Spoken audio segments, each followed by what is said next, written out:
Sehat, alhamdulillah, diundang untuk menerima surat rekomendasi dari Partai PKS, itu aja. Mudah-mudahan dilancarkan. Artinya siap maju ya Kang? Dengan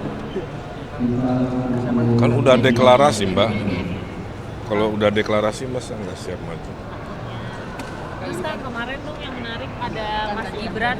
Aturan baru Kang, pilkada Ya, saya tidak paham. Semua yang tidak paham tentu harus dipelajari dulu.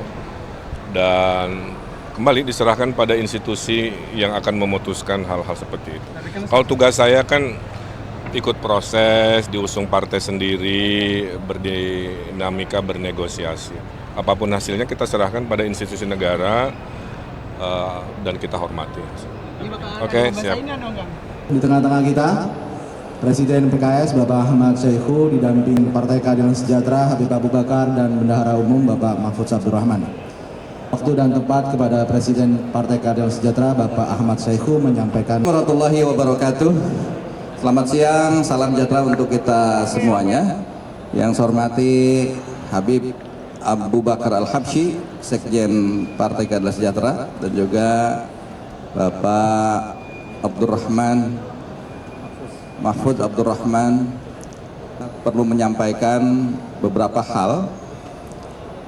Pertama adalah pada kesempatan hari ini, insya Allah kita akan melakukan konsolidasi nasional dan sekaligus memberikan B1 KWK sebagai bukti dukungan resmi dari Partai Keadilan Sejahtera kepada calon gubernur, wakil gubernur, calon bupati, wakil bupati, dan calon wali kota, wakil wali kota pada Pilkada serentak 2024 ini.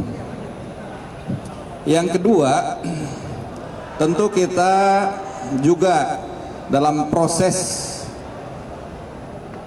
penyerapan aspirasi di pilkada ini, kita menerapkan bottom up, artinya calon-calon kepala daerah atau wakil kepala daerah diharapkan bisa berkomunikasi dengan DPD jika itu sebagai bupati atau wali kota, dan berkomunikasi dengan DPW jika dia seorang calon gubernur atau wakil gubernur.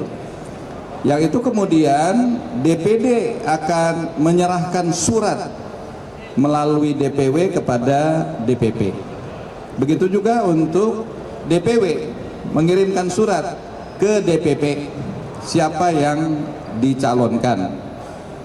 Oleh karena itu, semua calon yang ada dalam kesempatan ini insya Allah bisa dipastikan semuanya sudah melalui proses bottom up ini, sudah bertemu dengan struktur di bawah.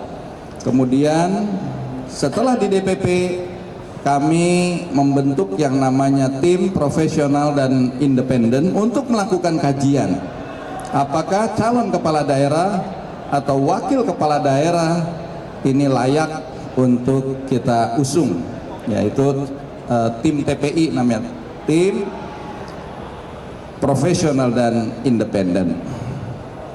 Apakah punya kredibilitas, apakah punya kapasitas dan elektabilitasnya memadai. Nah, itu semua dikaji di tim profesional dan independen. Nah, yang ketiga, tentu di hadapan seluruh pasangan calon kepala daerah dan wakil kepala daerah ini, kami menegaskan bahwa dengan modal soliditas struktur, dengan militansi kader, dan juga kerja-kerja kolektif dari keluarga besar Partai Keadilan Sejahtera, hari ini kita ingin menunjukkan bahwa kita all out untuk melakukan dukungan bagi pemenangan calon-calon kepala daerah dan wakil kepala daerah yang diusung oleh PKS pada pemilu kepala daerah serentak tahun 2024 ini.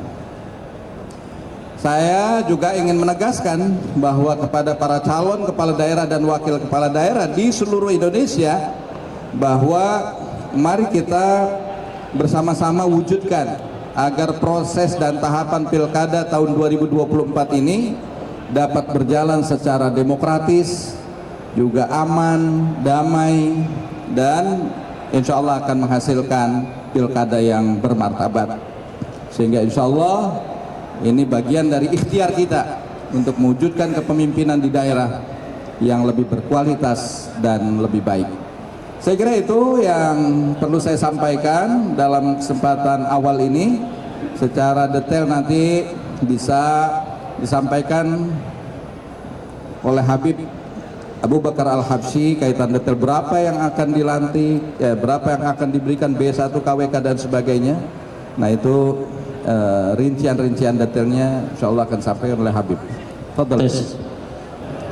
Kawan-kawan sekalian, konsolidasi nasional hari ini adalah komitmen PKS untuk mensukseskan pilkada serentak 2024. Jadi bukan mudah ini, ya, 500 lebih, ya. Oleh karenanya PKS memberikan mandat kepada putra-putri terbaik bangsa untuk maju dalam konsultasi pilkada serentak 2024. Hari ini DPP PKS mengumpulkan seluruh kandidat Sekada untuk memberikan formulir persetujuan B Parpol KWK. Ya. Hari ini DPP PKS memberikan 365 formulir persetujuan B Parpol KWK. Ada 31 persetujuan B Parpol KWK untuk gubernur, 31. Dan 65 persetujuan B Parpol KWK wali kota. Dan 272 persetujuan B Parpol KWK bupati. Tentunya ini mempunyai target, ya. Ada 2 poin target kita. Target utama pertama untuk memastikan kelancaran pendaftaran para cakada yang akan berlangsung 27-29 Agustus 2024 nanti. Ya, itu yang pertama. Jadi mereka ready and siap untuk mendaftarkan. Yang kedua, untuk memastikan kemenangan para calon kepala daerah yang diusung PKS dalam konsultasi pilkada pada 27 November 2024. Ya. Nah, selain pembagian formulir persetujuan, kawan-kawan sekalian, komunikasi hari ini agendanya adalah arahan, ya, arahan dari pimpinan. Arahan akan disampaikan oleh Ketua Majelis Syuro PKS, Dr. Salim Sagap Al-Jufri. Arahan ini adalah bagian daripada usaha dan ikhtiar PKS untuk memberikan pemahaman platform, ya, partai dalam program kerja para calon kepala daerah.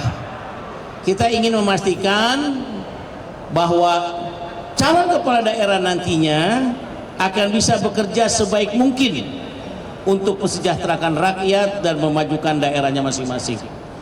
Inilah kira-kira poin-poin yang menjadi perhatian dalam pertemuan kita hari ini. Semoga menjadi catatan penting untuk kita semua. Assalamualaikum warahmatullahi wabarakatuh. Waalaikumsalam warahmatullahi wabarakatuh. Kita akan buka satu saja sesi tanya jawab. Kita batasin satu saja untuk tanya jawab. 4, dah pas, cukup 4. Silakan. Ini tidak seluruhnya juga linier, ya, tapi itu tergantung situasional dari satu daerah. Yang bisa dilinierkan kemungkinan akan linier. Yang tidak memungkinkan ya satu persatu, ya. Nah, termasuk diantaranya di Banten, ya. Di Banten ini kita hampir rata linier antara di provinsi dengan kota kabupatennya, saya kira hampir semuanya terjadi itu. Nah, tapi di daerah-daerah lain konfigurasinya tetap nggak bisa juga dipaksakan, sehingga mungkin berbeda antara yang di provinsi dengan pasangan di kota kabupaten, dukungan dari partai-partai politiknya. Saya kira itu, ya. Kemudian yang kedua dari Mas Tisna, ya. Apakah PKS resmi mengusung RK dan Suswono? Betul. Jadi kita sudah mencabut SK terdahulu terkait dengan pengusungan Pak Anies Rashid Baswedan dan Sohibul Iman, dan kemudian diganti dengan SK yang terbaru yaitu RK Suswono. Ya. Kemudian yang kedua, bagaimana dengan Pak Anies terus terang kita sudah berjuang sejak awal. Kita mengeluarkan SK tahu tanggal 25 Juni kita juga sudah deklarasikan akan mengusung Pak Anies dan Sohibul Iman. Hanya dalam proses perjalanan waktu, karena kita kurang 4 kursi, kita nggak dapatkan partai lain untuk memberikan juga dukungan ke Pak Anies, sehingga sampai tanggal 4 Agustus deadline yang kita berikan kepada Pak Anies Rashid Baswedan nggak kunjung dapat SK dari partai lain selain PKS. Nah, sejak itulah kemudian kita mencabut SK usungan terhadap Pak Anies dan Sohibul Iman untuk kemudian dialihkan kepada RK dan Suswono. Kira-kira begitu ya.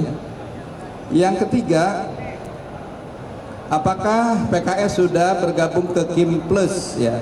Sesuai dengan Musyawarah Majelis Syuro yang ke-11 yang dilaksanakan pada tanggal 9 hingga 12 Agustus kemarin, maka PKS sudah menyatakan diri hasil Musyawarah Majelis Syuro itu memang betul bergabung dalam koalisi.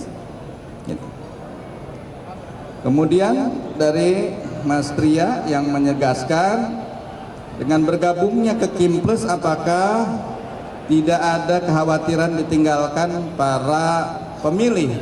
Ini sebagai satu ikhtiar ya, dan keputusan yang diambil oleh PKS bukan keputusan orang per orang, tapi sekali lagi adalah keputusan Musyawarah Majelis Syuro. Saya sebagai Presiden PKS tentu melaksanakan saja apa yang diputuskan oleh Musyawarah Majelis Syuro. Ketika Musyawarah Majelis Syuro meminta agar PKS berkoalisi, itu tentu dengan pertimbangan-pertimbangan yang sedemikian banyak, pro kontranya juga. Tapi kemudian ketika hasilnya adalah harus koalisi, maka saya tentu menjalankan kebijakan itu berkoalisi. Ya. Nah, adapun kaitan bagaimana kita dengan pendukung konstituen kita, insya Allah dalam perjalanan waktu kita akan terus melakukan edukasi politik terhadap struktur kita agar tetap solid, termasuk juga kepada pemilih agar juga paham kenapa PKS melakukan kebijakan yang seperti itu. Emang mungkin komplain-komplain ya sedemikian banyak hari ini, ya kita tadi menjawab dengan hal-hal yang bisa kita sampaikan. Nah, mudah-mudahan itu bisa difahami dengan baik. Terima kasih.